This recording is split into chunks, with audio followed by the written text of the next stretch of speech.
नमस्कार मु दीपक सेनापति। आज शुणिबा अबलकरा कहानीर अष्टादश अध्याय सबु सरीगला ना हरि रखिलाकू रहिला। परिवेषण परशुराम बेहेरा।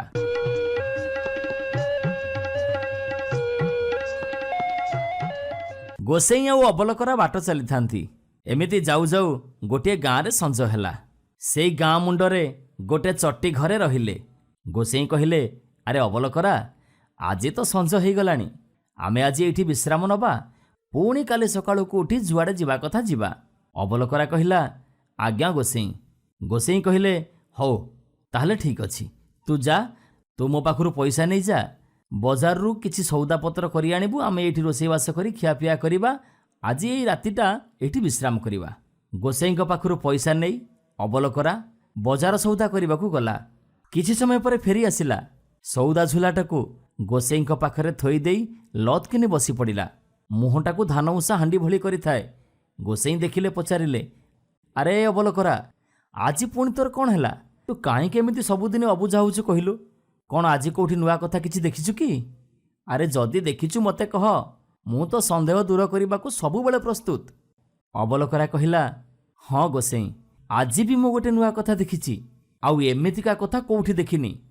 गाँ मझिरे गोटे साधव घर, बड़ थिला थाइला घर, आउ सेई घर कांथरे लेखा हिची, सबु सरीगला ना हरि रखिलाकू रहिला। यार अर्थ कौन मते बुझेई दियो गोसेई। आउ जदि ए कथा मते न बुझेई पारिबो, ताहले काली सकाळकू आउ मते अटकेइबनी कहूची, मु मो बाटरे निश्चय चली जीवी। गोसेई टिके चिंता करी कहिले, हौ अबलकरा, मु ए कथा निश्चय कहिबी। तू आगो गोटे काम कर, सबुदिन जेमिति गोड़ हाथ धोई चुली रे भात पानी बसाऊ, सेमती आज बसई दिए। भात फुटुथिबो, तुम पाखरे बसी कथा शुणुथिबु। आउ कथा सरिला बेलकू आमर रोषेईवास हो जाइथिबो, आमे खियापिया करिबा, विश्राम करिबा। अबलकरा सेया कला। चुली रे भात पानी बसई देई गोसेईक पाखरे आसी बसिला। गोसेई कौन कले, पान खंडे पाटिरे पुरेई कथा आरंभ कले। पका कमल पोत छता, शुणु अबलकरा कहूची कथा। बुझिलु अबलकरा, एई गाँव रे जने साधव थिले, बहुत धन संपत्ति। तांकर बोईत सबू बहु दूर विदेश को बणिज करने जाती। केते कुआड़े कारोबार चली थाए। साधव नुह तो जानिब राजाटीए। दिय देउल दान खैरात केते कुआड़े उड़ुथाए, से कथार कलना नहीं। मनीषर सबुदिन तो समान जाएनी।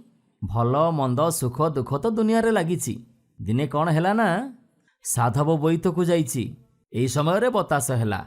बतास हैला जे हैला, पहाड़ परी ढेउ उठिला।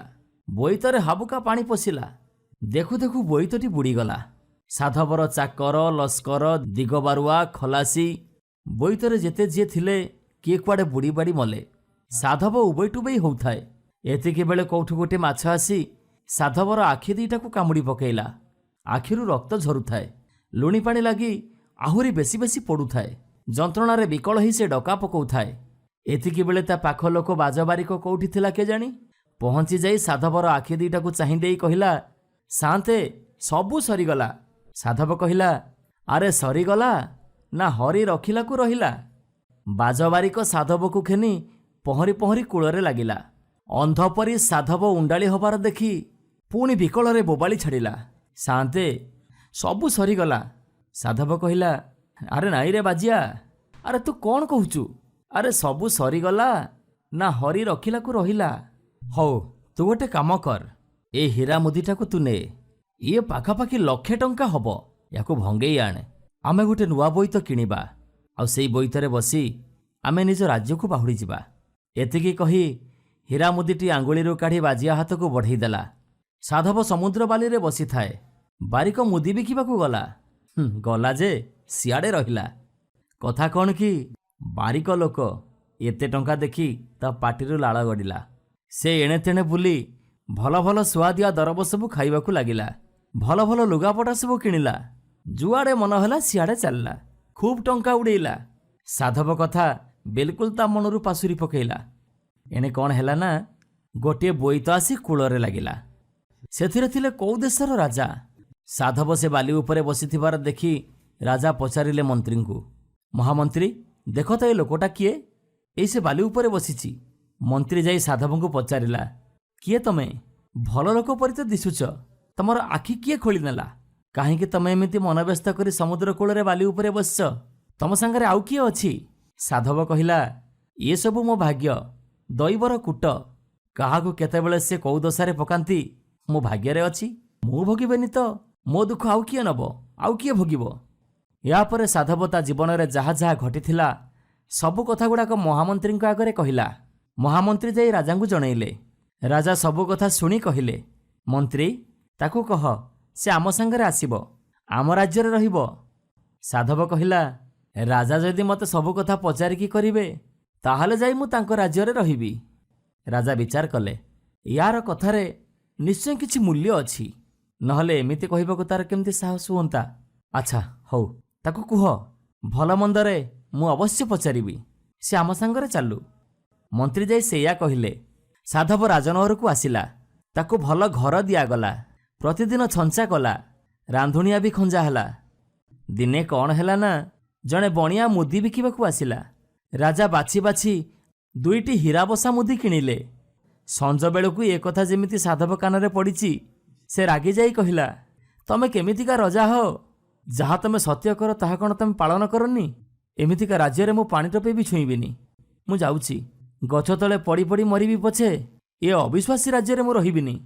ରାଜା କହିଲେ, ଏଡ଼େ ନିଷ୍ଠୁର କଥା କାହିଁକି କହୁଛ? କ'ଣ ତମର ଅସୁବିଧା ହେଲା?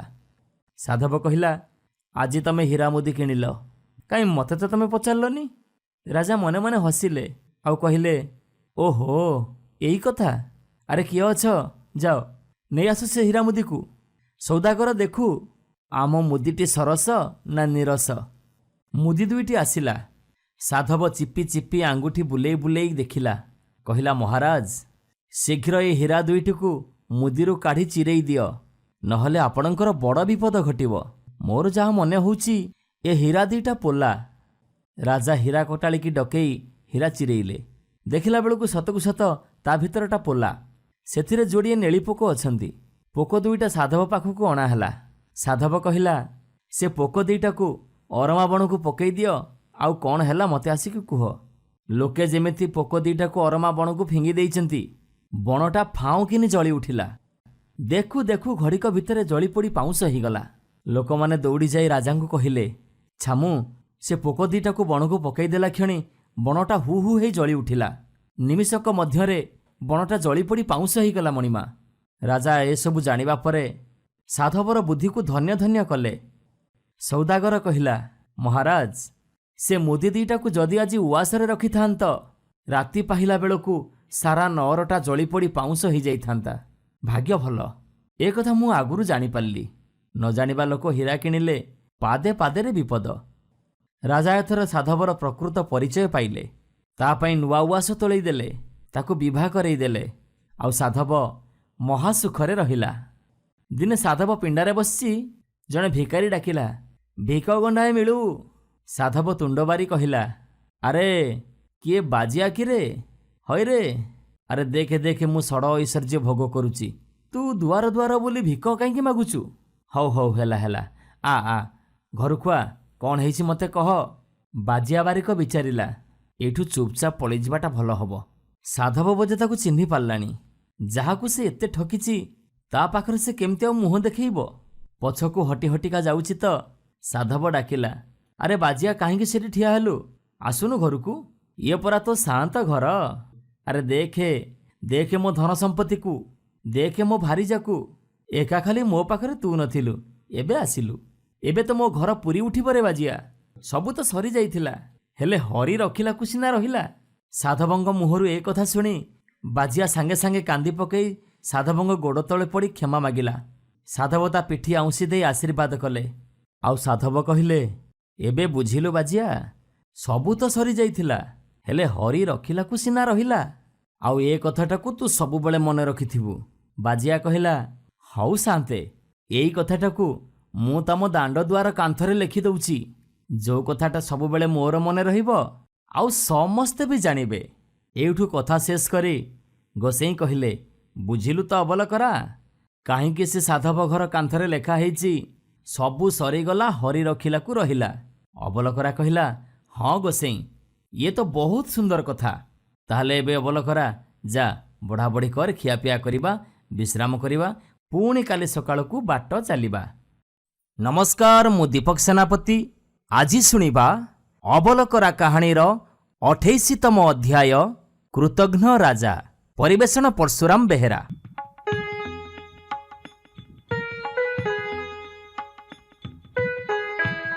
गोसेई आउ अबलकरा बाट चालू थांती। एमिति चालू चालू गोटे नुआ राइजरे पहुंचिले। अबलकरा आखि आगरे पड़िला। सेई राइजर प्रवेश द्वार रे गोटे विराट स्तंभ ठिया हेइछि। आउ सेई स्तंभर अग्रभागरे 12 तारीख मसीहा एमिति अनेक किछि कथा लेखा हेइछि। से सबको दूरରୁ देखिले किछि पढ़ी होउनी। अबलकरा ए सबु देखि गोसेईଙ୍କ सहित चालू चालू हठात रहीगला। आउ कहिला, गोसेई रही जांतु गोसेई। गोसेई कहिले, काहींकी? अबलकरा कहिला, गोसेई एई जो स्तंभ आपण देखुनांती, ये प्रवेश पथरे एमितिका बड़ स्तंभटीए काहींकी ठिया हेइछि? स्तंभ तो ठिया हेइछि, ए स्तंभर अग्रभागरे एमिति किछि कथा लेखा होला बळे देखा जाउछि। हेले सेगुडा तो किछि बुझी होउनी। यार कारण कोन गोसेई? मु किछि बुझी पारुनी। मते यार रहस्य बुझेई कोहंतु, नहले मु आउ पादे भी आगु बुझिबिनी। गोसेई कहिले, अरे अबलकरा, सबु बेले तोर ए भुला तरबरिया नीति। आज पर्यंत कौ संदेह मु तोर रखिछि? जहा देखिछु तार उत्तर देइछि। आज भी या उत्तर देबी। आगे चाले, आमे कोठी रहिबा व्यवस्था करिबा। संध्या हेलानी। अबलकरा गोसेईଙ୍କ कथारे राजी हेई सेई राइजर गोटे गाँ रे बड़ पोखरीटीए थाए। से पोखरी कूଳରେ गोटे मंदिर थाए। आउ सेई मंदिर को लागी गोटे अतिथिशाला थाए। गोसेई कहिले, अबलकरा, आज एई अतिथिशाला रे विश्राम नबा। काली सकाळକୁ पुणी बाट चलिबा।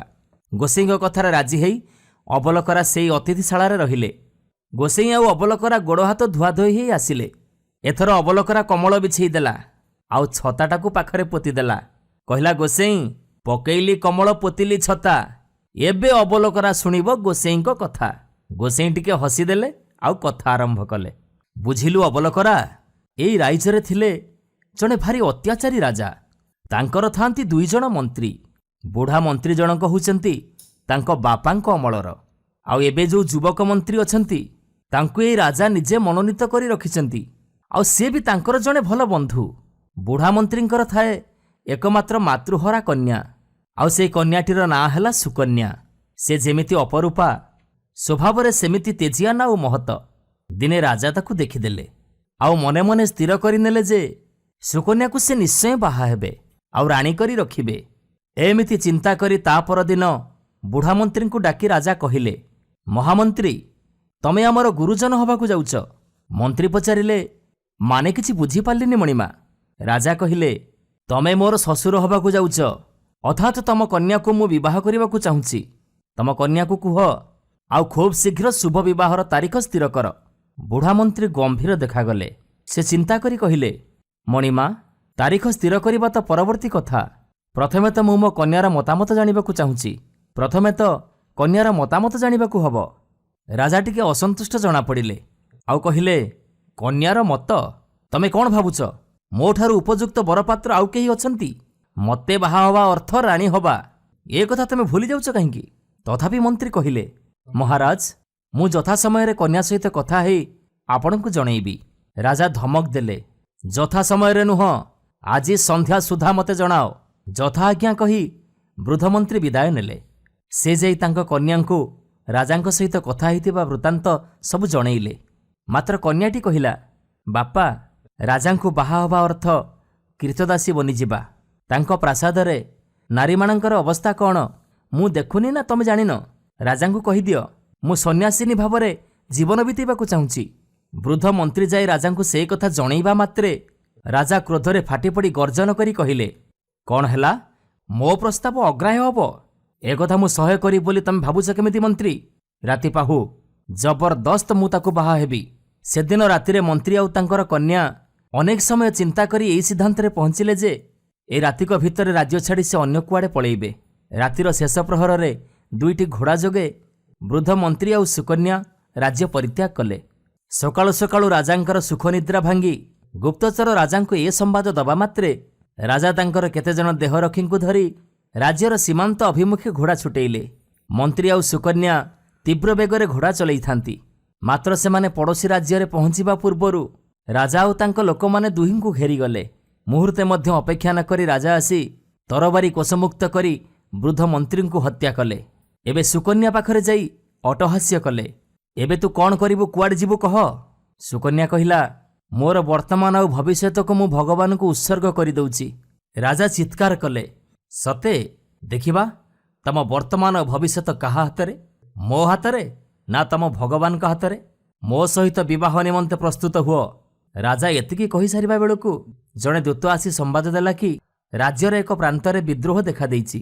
ରାଜା ସୁକନ୍ୟାକୁ ଗୋଟିଏ ଘରେ ବନ୍ଦୀ କରି ରଖି ସାନମନ୍ତ୍ରୀଙ୍କୁ କହିଲେ, ତମ ଦାୟିତ୍ୱରେ ରହିଲେ ମୋର ଭାବି ସ୍ତ୍ରୀ। ସେ ଯେମିତି କୁଆଡ଼େ ପଳେଇ ନ ଯିବେ ସେ ପ୍ରତି ଦୃଷ୍ଟି ଦେବ। ରାଜା ବିଦ୍ରୋହ ଦମନ ନିମନ୍ତେ ବାହାରିବା ପରେ ସାନମନ୍ତ୍ରୀ ଜଣେ ଦାସୀ ଜରିଆରେ ସୁକନ୍ୟାଙ୍କୁ ଖବର ଦେଲେ, ଆଜି ଜହ୍ନରାତିରେ ସାନମନ୍ତ୍ରୀ ତାଙ୍କ ସହିତ କିଛି ସମୟ ଉଦ୍ୟାନରେ ବିତେଇବା ପାଇଁ ଇଚ୍ଛୁକ। ରାଜା କିଛି ଜାଣିପାରିବେ ନାହିଁ। ସାନମନ୍ତ୍ରୀ ସୁକନ୍ୟାକୁ ଭବିଷ୍ୟତରେ ଯଥାସାଧ୍ୟ ସାହାଯ୍ୟ କରିବେ। ସୁକନ୍ୟା ଦାସୀକୁ କହିଲେ, ତମ ମନ୍ତ୍ରୀଙ୍କର ବିବେକ ବୋଲି କିଛି ଅଛି? ମୋ ସାମ୍ନାରେ ମୋ ମହାନ ପିତାଙ୍କୁ ହତ୍ୟା କରାଗଲା। ଜୀବନ ସାରା ସେ ରାଜ୍ୟର ହିତ କରି ଆସିଥିଲେ। ବର୍ତ୍ତମାନ ସେ ରାଜାଙ୍କର ବି କେତେ ହିତକର କାର୍ଯ୍ୟ କରିଛନ୍ତି। ତାଙ୍କୁ ମିଳିଲା ଏଇ ପୁରସ୍କାର। ସେଇ ରାଜାଙ୍କର ମନ୍ତ୍ରୀ ସହିତ ଜହ୍ନରାତିରେ ମଉଜ କରିବାର ଉତ୍ସାହ ମୋର ଅଛି ବୋଲି ସେ କେମିତି ଭାବୁଛନ୍ତି? ସାନମନ୍ତ୍ରୀ ଅପମାନିତ ଆଉ କ୍ରୋଧ ହୋଇ ରହିଲେ। ରାଜା ଫେରିଆସିବା ମାତ୍ରେ ସେ କହିଲେ, ମହାରାଜ, ଏ ଝିଅକୁ ରାଣୀ କରିବା ଅର୍ଥ ନିଜ ସେଜରେ ଗୋଖର ସାପକୁ ଡାକି ଆଣି ଶୁଆଇବା। ଆପଣ ଯିବା ମାତ୍ରେ ସେ ମୋ ପାଖକୁ ଜଣେ ଦାସୀ ଜରିଆରେ ପ୍ରେମ ନିବେଦନ କଲା। ଜହ୍ନରାତିରେ ମୋ ସହିତ ଉଦ୍ୟାନରେ ଆମୋଦ ପ୍ରମୋଦ କରିବାର ପ୍ରସ୍ତାବ ମୋ ପାଖକୁ ପଠେଇଲା। ଏମିତି କଥା? ଗର୍ଜନ କରି ରାଜା ଘାତକକୁ ଡକେଇ ଆଦେଶ ଦେଲେ, ଏହି କ୍ଷଣି ମୋ ଆଗରେ ଆମ ବୃଦ୍ଧ ମନ୍ତ୍ରୀଙ୍କ ଝିଅର ମୁଣ୍ଡ କାଟ କର। ମହାରାଜ, ଏ ଅଧୀନର ନିବେଦନ ଶୁଣନ୍ତୁ। ଏ କଥା କହିଲେ ଜଣେ ବୃଦ୍ଧ ଅମାତ୍ୟ। ସେ ପୁଣି କହିଲେ, ଯଦି ଜଣେ କେହି ବାପା ଆଉ ଝିଅ ଉଭୟଙ୍କୁ ହତ୍ୟା କରେ ତେବେ ସେ ନର୍କକୁ ଯାଏ ବୋଲି ପଣ୍ଡିତମାନେ କହନ୍ତି। ହଜୁରଙ୍କ ପାଇଁ ନର୍କ ଖୁବ୍ ସୁଖକର ହେବ ନାହିଁ। ବରଂ ଝିଅଟିକୁ ମରୁଭୂମି ଭିତରକୁ ନିର୍ବାସିତ କରନ୍ତୁ। ନ ଖାଇ ନ ପିଇ ସେ ବଳେ ବଳେ ମରିଯିବ। ଆପଣଙ୍କ ନର୍କଗତି ବି ବଳେ ବଳେ ବନ୍ଦ ହେଇଯିବ। ପଣ୍ଡିତମାନେ ତାହେଲେ ଏମିତି କହିଛନ୍ତି? ତାହେଲେ ଆମେ କ'ଣ ଏତେ ବୋକା ହେଇଛୁ ଯେ ସାମାନ୍ୟ ଝିଅଟାକୁ ହତ୍ୟା କରି ଆମେ ନର୍କକୁ ଯିବୁ? ରାଜା ଗମ୍ଭୀର ଭାବରେ କହିଲେ, ଆଉ ସୁକନ୍ୟାକୁ ନେଇ ମରୁଭୂମି ଭିତରେ ଛାଡ଼ି ଦେଇ ଆସିବା ପାଇଁ କେତେଜଣ କର୍ମଚାରୀଙ୍କୁ ନିର୍ଦ୍ଦେଶ ଦେଲେ। ରାଜାଙ୍କ ନିର୍ଦ୍ଦେଶ ପାଳିତ ହେଲା। କର୍ମଚାରୀମାନେ ସୁକନ୍ୟାକୁ ନେଇ ଧୁ ଧୁ ମରୁଭୂମି ଭିତରେ ଗୋଟିଏ ସ୍ଥାନରେ ଓହ୍ଲେଇ ଦେଲେ। ସୁକନ୍ୟାଙ୍କର ଚାରିଦିଗରେ କେବଳ ବାଲି ଆଉ ବାଲିର ପାହାଡ଼। ସୁକନ୍ୟା ସେମିତି ଏକ ବାଲିକୁଦକୁ ଆଉଜି ବସି ରହିଲେ ମୃତ୍ୟୁ ଅପେକ୍ଷାରେ। ଏତିକିବେଳେ ଜଣେ କର୍ମଚାରୀ ସେଇ ପ୍ରାନ୍ତର ଦେଇ ଯାଉ ଯାଉ ସୁକନ୍ୟାଙ୍କୁ ଦେଖିଲା। ପ୍ରଥମେ ଲୋକଟି ଧରିନେଲା ଯେ ସେ ଯାହାକୁ ଦେଖୁଛି ସେ ମରୁଭୂମିର ଜଣେ ପରୀ। କିନ୍ତୁ ପାଖକୁ ଆସି ତାଙ୍କ ଆଖିରେ ଲୁହ ଦେଖି ସେ ବୁଝିଗଲା ଯେ ସେ ଦେଖୁଛି ଜଣେ ମାନବ କନ୍ୟାକୁ। ତାପରେ ସେ ପ୍ରଶ୍ନ କଲା, ତମେ କିଏ? ସୁକନ୍ୟା ଉତ୍ତର ଦେଲା, ଜଣେ ମହତ ପିତାଙ୍କର କନ୍ୟା ମୁଁ, ଆଉ ବର୍ତ୍ତମାନ ମୃତ୍ୟୁ ଅପେକ୍ଷାରେ। ଆଗନ୍ତୁକ ଜଣକ କହିଲେ, ଝିଅ, ମୁଁ ବି ଜଣେ ପିତା। ତମେ ମୋ ସହ ଚାଲ। ତମକୁ ଏମିତି ଏକାକୀ ମୃତ୍ୟୁ ଅପେକ୍ଷାରେ ଛାଡ଼ି ଦେଇଯିବା ମୋ ପାଖରେ ସମ୍ଭବ ନୁହଁ। ସୁକନ୍ୟା କହିଲା, ଭଗବାନ ତମର ମଙ୍ଗଳ କରନ୍ତୁ, କିନ୍ତୁ ମୁଁ ଏକାକୀ ନୁହଁ। ମୋ ସହିତ ଭଗବାନ ଅଛନ୍ତି। ତମେ ଯାଇପାର। ଆଉ ଯଦି ପାଖରେ କୋଉଠି ପାଣି ଅଛି ବୋଲି ଜାଣିଛ ତାହେଲେ ଦୟାକରି ମୋତେ କହିଦିଅ। ଆଗନ୍ତୁକ ଜଣକ ସୁକନ୍ୟାକୁ ନେଇ ଗୋଟିଏ ମରୁ ଉଦ୍ୟାନ ପାଖରେ ପହଞ୍ଚିଲା। ଲୋକଟି ସେ ରାଜ୍ୟର ରାଜାଙ୍କର ଜଣେ ସିପାହୀ। ତାପରେ ସେ ସିଧା ଯାଇ ତାଙ୍କ ରାଜାଙ୍କୁ ଘଟିଥିବା ଘଟଣା ସବୁ ଜଣେଇଲା। ସେ ଦେଶର ତରୁଣ ରାଜା କୌତୂହଳୀ ହେଇ ମରୁଦ୍ୱୀପରେ ପହଞ୍ଚି ସୁକନ୍ୟାକୁ ଦେଖି ନିଜର ଆଖିକୁ ବିଶ୍ୱାସ କରିପାରିଲେନି। ଏମିତି ସୌନ୍ଦର୍ଯ୍ୟଶାଳୀ ତେଜସ୍ୱିନୀ କନ୍ୟା ମରୁଭୂମିରେ ନିଜ ମୃତ୍ୟୁକୁ ଅପେକ୍ଷା କରିବା ଅସ୍ୱାଭାବିକ ନୁହଁ କି? ସେ ସୁକନ୍ୟାକୁ ଅଭିବାଦନ ଜଣାଇ ନିଜର ପରିଚୟ ଦେଲେ ଆଉ ନିଜ ନଅରକୁ ତାଙ୍କୁ ନିମନ୍ତ୍ରଣ ଜଣାଇଲେ। ସୁକନ୍ୟା କହିଲେ, ନା ମହାରାଜ, ଏଇ ମରୁ ଉଦ୍ୟାନରେ ହିଁ ମୁଁ ମୋ ଜୀବନ ଅତିବାହିତ କରିବି। ଯୁବରାଜ କହିଲେ, କିନ୍ତୁ ଏଠାରେ କ୍ଷୁଦ୍ର ସରୋବରଟିଏ ସିନା ରହିଛି, ହେଲେ ତମେ ଖାଇବ କ'ଣ? ସୁକନ୍ୟା ସ୍ପଷ୍ଟ କଣ୍ଠରେ କହିଲେ, ମୁଁ ଏଠାରେ ଜୀବନ ଅତିବାହିତ କରୁଥିବି ମୃତ୍ୟୁ ଅପେକ୍ଷାରେ। ମୋ ପାଇଁ କେହି ବ୍ୟସ୍ତ ବିବ୍ରତ ବୋଧ କରିବା ମୋର ଇଚ୍ଛା ନାହିଁ। ଦୀର୍ଘଶ୍ୱାସ ଛାଡ଼ି ତରୁଣ ରାଜା ଲେଉଟି ଗଲେ। କିନ୍ତୁ ରାତିରେ ତାଙ୍କୁ ନିଦ ହେଲାନି। ସେ ମଧ୍ୟରାତ୍ରରେ ଆସି ସେଇ ମରୁ ଉଦ୍ୟାନରେ ପହଞ୍ଚିଲେ। ଗୋଟିଏ ଖଜୁରୀ ଗଛକୁ ଆଉଜି ବସି ରହିଲେ। ସକାଳ ହେଲା। ସୁକନ୍ୟା ରାଜାଙ୍କୁ ଦେଖି ବିସ୍ମୟ ଭାବରେ ପଚାରିଲେ, କଥା କ'ଣ ମହାରାଜ? ତମେ ଏଠାରେ କେମିତି? ତରୁଣ ରାଜା କହିଲେ, ସ୍ପଷ୍ଟ କଥା, ତମକୁ ଏଠାରେ ଏକାକିନୀ ଛାଡ଼ିଦେଇ ମୁଁ ମୁହୂର୍ତ୍ତଟିଏ ପାଇଁ ମଧ୍ୟ ଶାନ୍ତିରେ ରହିପାରିଲିନି। ଚାଲି ଆସିଲି। ସୁକନ୍ୟା ମଧୁର କଣ୍ଠରେ ବୁଝେଇଲେ, ବର୍ତ୍ତମାନ ସକାଳ ହେଲାଣି ମହାରାଜ, ଆପଣ ଲେଉଟି ଯାଆନ୍ତୁ। ଆପଣ ଜଣେ ରାଜା, ଆପଣଙ୍କର ଅନେକ ଦାୟିତ୍ୱ, ଏମିତି କ'ଣ ଭାବପ୍ରବଣ ହେଲେ ଚଳିବ? ତରୁଣ ରାଜା କହିଲେ, ମୋ ଦାୟିତ୍ୱ କ'ଣ ମୁଁ ଜାଣିଛି। ତମକୁ ଏମିତି ମରୁଭୂମିରେ ଛାଡ଼ି ଦେଇ ଯିବାଟା ମୋ ପାଖରେ ଚୂଡ଼ାନ୍ତ ଦାୟିତ୍ୱହୀନତା ହେବ। ତମେ ମୋ ସାଙ୍ଗରେ ଯିବାକୁ ସମ୍ମତି ନ କଲେ ମୁଁ ଏଇଠି ହିଁ ଏମିତି ବସି ରହିବି। ତମେ ମୋ ଜୀବନର ଦୁଃଖ କଥା ଶୁଣିଲେ ବୁଝିବ ମୋର ମରୁଭୂମିରେ ଜୀବନ ଦେବାର ସିଦ୍ଧାନ୍ତ ଯୁକ୍ତିଯୁକ୍ତ। ଏହା କହି ସୁକନ୍ୟା ତାଙ୍କର ବୃତ୍ତାନ୍ତ ବର୍ଣ୍ଣନା କଲେ ଏବଂ ଶେଷରେ କହିଲେ, ଯେମିତି ନିର୍ମମ ଭାବରେ ସେ କୃତଘ୍ନ ରାଜା ମୋ ପିତାଙ୍କୁ ହତ୍ୟା କଲା, ସେ ଦୃଶ୍ୟ ମୁଁ ଭୁଲିବି କେମିତି? ତେବେ କେବଳ ମୃତ୍ୟୁ ହିଁ ମୋତେ ସେସବୁ କଥା ଭୁଲି ନ ପାରିବାର ଯନ୍ତ୍ରଣାରୁ ମୁକ୍ତି ଦେବ। ତରୁଣ ରାଜା ପଚାରିଲେ, ଯଦି ସେ ଅଧମ ରାଜା ଉପରେ ପ୍ରତିଶୋଧ ନିଆଯିବ? ସୁକନ୍ୟା କହିଲେ, ତାହେଲେ ଅବଶ୍ୟ ମୋ ଯନ୍ତ୍ରଣାର ଉପଶମ ହେବ। ତରୁଣ ରାଜା କହିଲେ, ତମେ ମୋ ସାଙ୍ଗରେ ଚାଲ। ମୁଁ ଶପଥ କରି କହୁଛି, ତମ ଯନ୍ତ୍ରଣାର ଉପଶମ ପାଇଁ ଆବଶ୍ୟକ ପଡ଼ିଲେ ମୁଁ ମୋର ପ୍ରାଣ ଦେଇଦେବି। କିନ୍ତୁ ପ୍ରାଣ ଦେବାର କିଛି ଆବଶ୍ୟକତା ହେବନି। ସେ କୃତଘ୍ନ ରାଜା ଆମ ତୁଳନାରେ ଯଥେଷ୍ଟ ଦୁର୍ବଳ। ତାର ବର୍ବରତାର କାହାଣୀ ମୁଁ ବହୁ ଆଗରୁ ଶୁଣିଛି। ତାକୁ ଅଚିରେ ତାର ପ୍ରାପ୍ୟ ଦଣ୍ଡ ଦିଆଯିବ। ତରୁଣ ରାଜାଙ୍କର ପ୍ରତିଶ୍ରୁତିରେ ପ୍ରୀତ ହେଲେ ସୁକନ୍ୟା। ସେ ତାଙ୍କର ଅତିଥି ହେଲେ। ମାତ୍ର 2 ଦିନ ଭିତରେ ତରୁଣ ରାଜାଙ୍କର ସୈନ୍ୟଦଳ ତାଙ୍କ ବିଚକ୍ଷଣ ସେନାପତିଙ୍କ ନେତୃତ୍ୱରେ ଯୁଦ୍ଧ କରି ସେ କୃତଘ୍ନ ରାଜା ଆଉ ତାଙ୍କର ସେହି ମିଥ୍ୟାବାଦୀ ମନ୍ତ୍ରୀଙ୍କୁ ବନ୍ଦୀ କରି ନେଇ ଆସିଲେ। ଯେଉଁ ବୃଦ୍ଧ ଅମାତ୍ୟଙ୍କ ଯୋଗୁଁ ସୁକନ୍ୟାଙ୍କୁ ହତ୍ୟା ନ କରି ବର୍ବର ରାଜା ତାଙ୍କୁ ମରୁଭୂମିକୁ ନିର୍ବାସିତ କରିଥିଲେ, ତାଙ୍କୁ ମଧ୍ୟ ଅଣାଯାଇ ମହାସମାରୋହରେ ସମ୍ବର୍ଦ୍ଧନା ଦିଆଗଲା ଆଉ ତାଙ୍କୁ ସେହି ରାଜ୍ୟର ଶାସକ ଭାବରେ ନିଯୁକ୍ତି କରାଗଲା। ସେହି ରାଜ୍ୟ ତରୁଣ ରାଜାଙ୍କ ରାଜ୍ୟ ସହ ସଂଯୁକ୍ତ ହେଲା। ସୁକନ୍ୟାଙ୍କ ସମ୍ପର୍କରେ ତରୁଣ ରାଜାଙ୍କୁ ଅବଗତ କରାଇଥିବା ସେହି ସିପାହୀଙ୍କୁ ରାଜସଭାରେ ଅମାତ୍ୟ ଭାବରେ ନିଯୁକ୍ତି ଦିଆଗଲା। ସେ କୃତଘ୍ନ ରାଜା ପାଇଲେ ମୃତ୍ୟୁଦଣ୍ଡ ଆଉ ସେହି ଅବିବେକୀ ମିଥ୍ୟାବାଦୀ ମନ୍ତ୍ରୀକୁ ମରୁଭୂମି ଭିତରେ ଛାଡ଼ି ଦିଆଗଲା। ସେ 2 ଦିନ ମଧ୍ୟରେ ମୃତ୍ୟୁବରଣ କରିଥିବାର ସମ୍ବାଦ ମିଳିଲା। ସେ ରାଜ୍ୟ ଜୟର ସ୍ମାରକୀ ରୂପେ ତରୁଣ ରାଜାଙ୍କ ଦ୍ୱାରା ଏହି ସ୍ତମ୍ଭଟି ସ୍ଥାପନ କରାଗଲା ଆଉ ସେହି ସ୍ତମ୍ଭର ଅଗ୍ରଭାଗରେ ସେହି ଯୁଦ୍ଧ ବିଜୟର କାହାଣୀ ଆଉ ସମୟ, ତାରିଖ, ବାର ସବୁକିଛି ଲିପିବଦ୍ଧ ହୋଇ ରହିଛି। ତାପରେ ସୁକନ୍ୟା କହିଲେ, ମହାରାଜ, ମୁଁ ଆପଣଙ୍କ ନିକଟରେ କୃତଜ୍ଞ। ତରୁଣ ରାଜା କହିଲେ, ସୁକନ୍ୟା, ମୋତେ କୃତଜ୍ଞ ହେବାର ସୁଯୋଗ ଦିଅ। ସୁକନ୍ୟା ପଚାରିଲେ, କେମିତି? ତରୁଣ ରାଜା କହିଲେ, ତମେ ମୋର ରାଣୀ ରୂପେ ଅଭିଷିକ୍ତ ହେଲେ ମୁଁ ଚିର କୃତଜ୍ଞ ରହିବି। ଏଥର ରାଜାଙ୍କ ପ୍ରସ୍ତାବରେ ସୁକନ୍ୟା ସଲ୍ଲଜ ସମ୍ମତି ପ୍ରଦାନ କଲେ। ଏହାପରେ ଯଥାରୀତି ମହା ଆଡ଼ମ୍ବରରେ ତରୁଣ ରାଜାଙ୍କ ସହିତ ସୁକନ୍ୟାଙ୍କର ବିବାହ ହେଲା। ଏବେ ବୁଝିଲୁ ତ ଅବଲକରା, ତୁ ଦେଖି ଆସିଥିବା ସେହି ସ୍ତମ୍ଭର କାହାଣୀ? ଅବଲକରା କହିଲା, ଆଜ୍ଞା ଗୋସେଇଁ, ଇଏ ତ ବହୁତ ବଢ଼ିଆ କଥା। ଗୋସେଇଁ କହିଲେ, ହଉ ହଉ ହେଲା, ତୁ ଏବେ ଯା, ସମୟ ବହୁତ ବିଳମ୍ବ ହେଲାଣି। ଭାତ ପାଣିର ବ୍ୟବସ୍ଥା କରେ। ଆଜି କିଛି ଖିଆପିଆ ହବ ନା ନାହିଁ?